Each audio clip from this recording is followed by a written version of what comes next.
Good day, everyone. I'm Ina Marisarasa, and today I'm here to present the program, which is a word matching game using Python. And before we run this program, may pinakaunang step muna tayong ginagawa, and that is ang pag-create ng file na nagagamitin ng program. So here, I put the words na gagamitin sa game. So, ganito yung format niya, which is English, Spanish, and we put the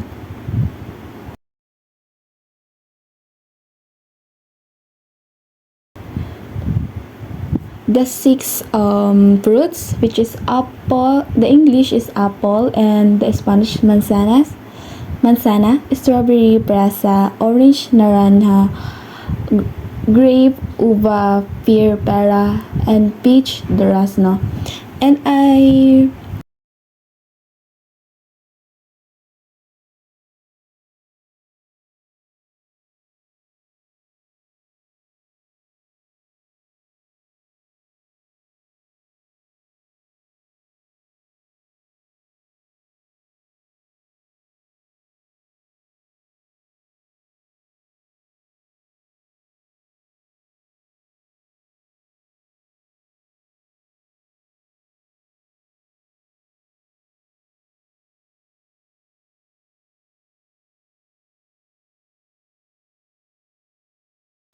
save it to the CSV file, which is we're going to call it the vocabulary.csv. So this program ay makikita naman may dalawang column, and it is important that the spelling ng header na English at Spanish, kasi ito ang gagamitin ng program para basahin ang data. So basically, itong CSV file ang nagsisilbing data source ng ating game. So dito natin kukunin lahat ng word na which is makikita sa ating board. So after makreate and masave ang file, saka lang natin pwedeng patakbuhin ng Python program. So today, ang goal ng ating program is i-match ang English words sa kanilang corresponding Spanish translation. Like, para siyang memory or matching game, pero text-based siya sa console.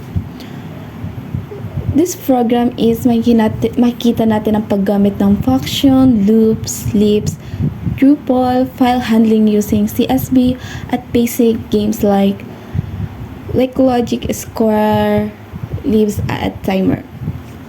So, ngayon, isa-isahin natin kung paano gumagana ang bawat part ng code.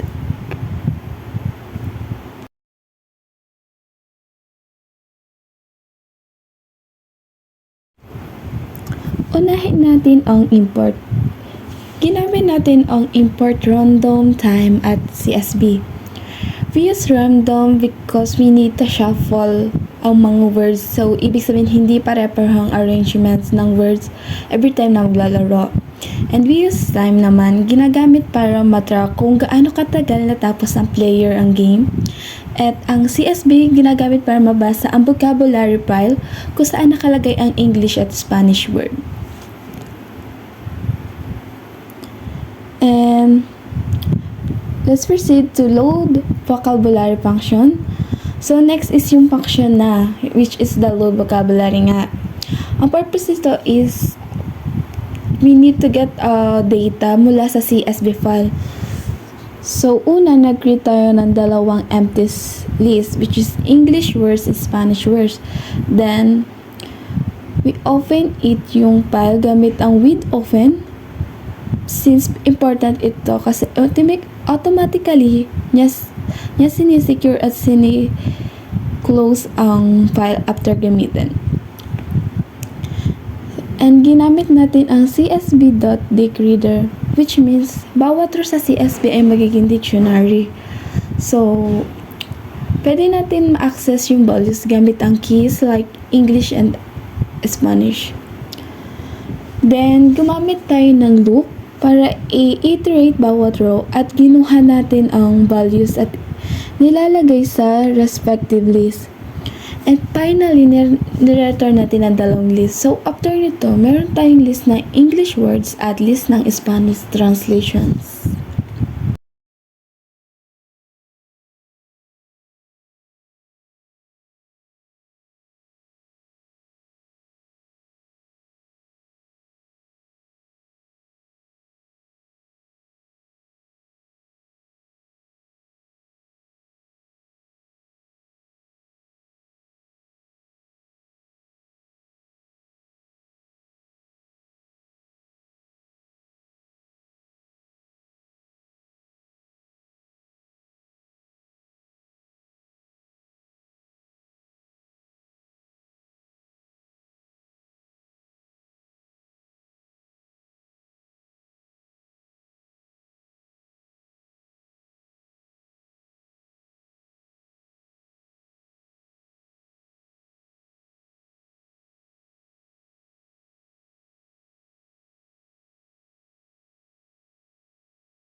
So, dito naman tayo sa pinaka-core ng part ng game, which is yung paggagawa ng board.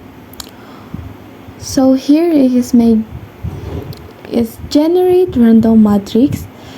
So, dito is kinukuha natin ang total slots gamit ang rows multiplied by columns. Then, chine-check natin kung sapat ba ang words. Kung kulang, mag-e-error. Next, pinapares natin ang English at Spanish word gamit ang zip. So, magiging list siya ng tuples. Halimbawa, apple, manzana.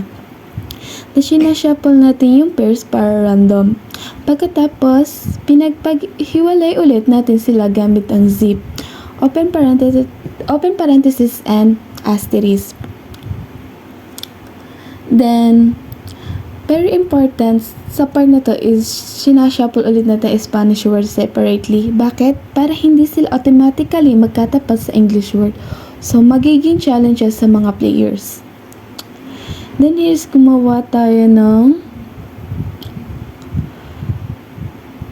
dalawang matrices.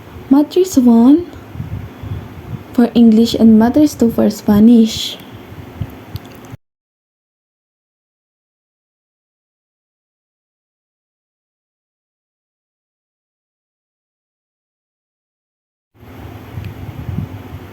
So, here naman tayo sa depth display matrices. Matrix 1, Matrix 2. Dito man pinapakita ang board sa user. Gumagamit tayo ng nested loops para ma-access ang bawat row at column. Kinukuha natin ang word sa bawat position. Ginamit natin ang .l_just20 para ma-align ang text. So, kahit magkaiba ang haba ng words, magiging maayos pa rin ang display. Then, piniprint natin ang English at Spanish side by side.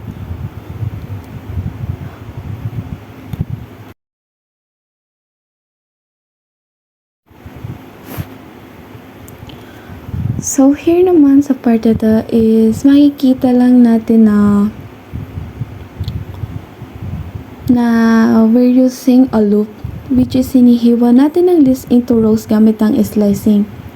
And which is nandito is for I in range rows.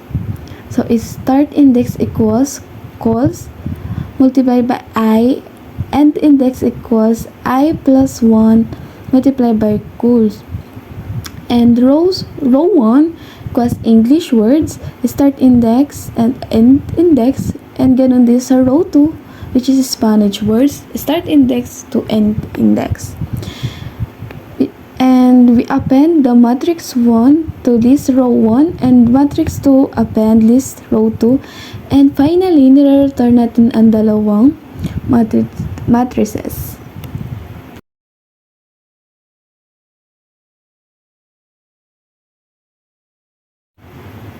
So, let's proceed naman sa deep clear match words. So, here is makikita natin ang deep clear match words ay mayroong matrix 1, matrix 2, English words, Spanish words. For I in range, len matrix 1. For J in range, len matrix I.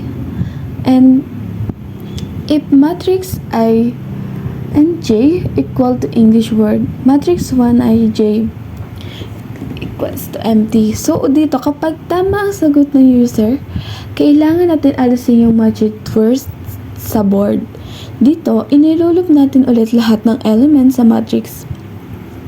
Kapag nakita natin ang matching English word, ginagawa natin siyang empty string.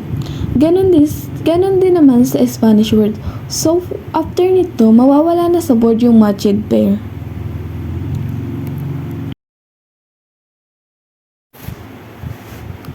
So, let's proceed naman here in match word function, which is step match words, matrix 1, matrix 2, words pairs, score lips.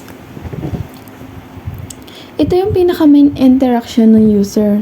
So, una, humihingi tayo ng input sa user. May special commands tayo. Quit para tapusin ang game. Restart naman para magsimula ulit. At hint naman para magbigay ng sagot pero may minus sa score. Then, hinihiwalay natin ang input into words. May validation tayo para siguraduhin na exactly 2 words ang input. Then, china-check natin kung ang input ay nasa list ng correct pairs. Kung tama, magpiprint ng correct message. Tatanggalin ng word sa board at tataas ang score. At kung mali naman ay bababa yung list natin. Kung which is may 3 tayo, maaari siyang mag-2 if mali naman yung sagot.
So, here naman tayo sa main function.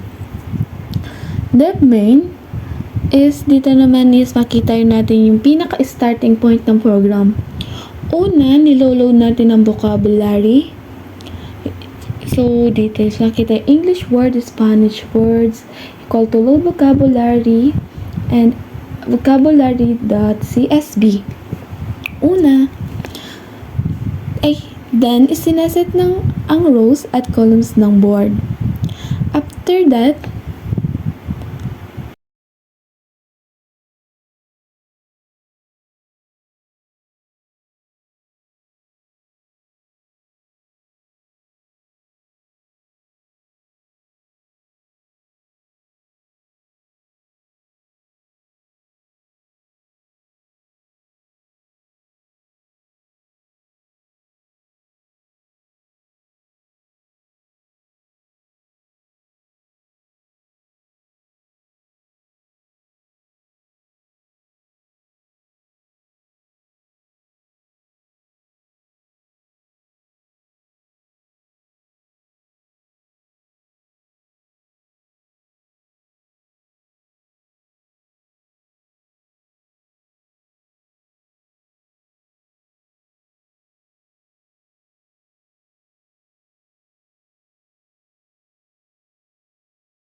after that, dinidisplay naman natin ng board.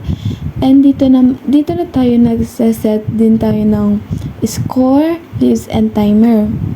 So, makikita yung score equal to 0, leaves equal to 3, start timer equals time.time.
So, dito naman tayo sa game loop, na which is gumamit tayo ng while loop, na tatagal ito habang may natitirang word pairs at may lives pa ang players.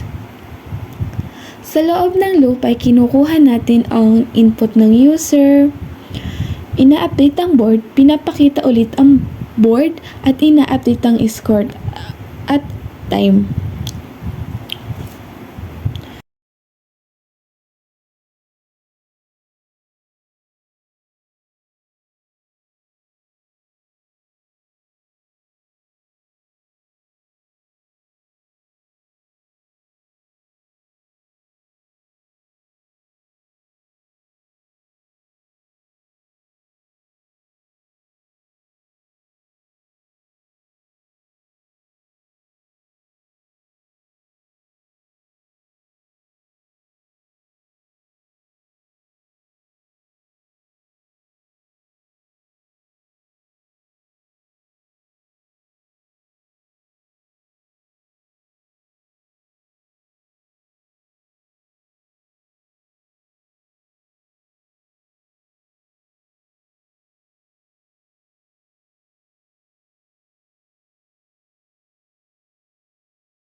Sa endgame naman ng logic ay kapag naubos ang lives, magpiprint ng game over. And kapag naman nag-match lahat ng words, magpiprint ako ng congratulation message at ipinapakita rin ang final score at total time. Kapag naubos na ang list and nag-print na ang game over, is magpapakita na doon yung pinaka-final score at pag na complete naman natin is lalabas din yung time taken, like yung seconds and yung pinaka-final score din. Pero ganun din naman sa pinaka-game over.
So, next naman is, try natin na maliin naman yung sagot natin.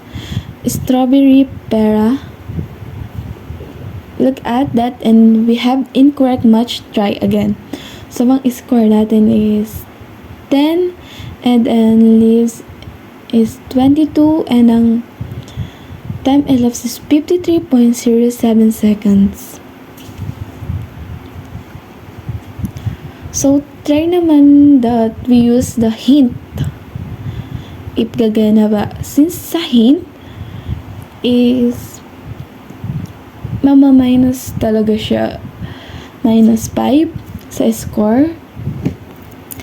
Since ganun yung pinaka-penalty ng ating game, if we use the hint,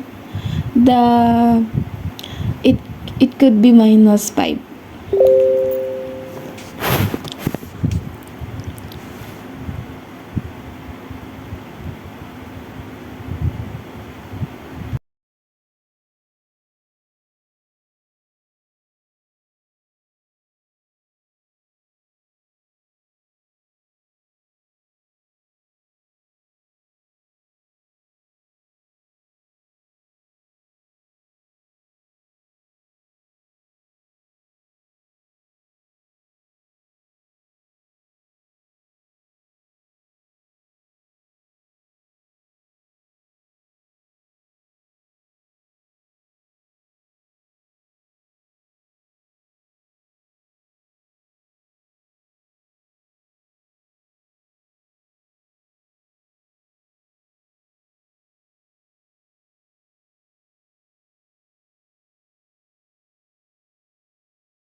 So, tuloy-tuloy lang yung game and hanggang sa mag-game over since naubos na yung lives natin.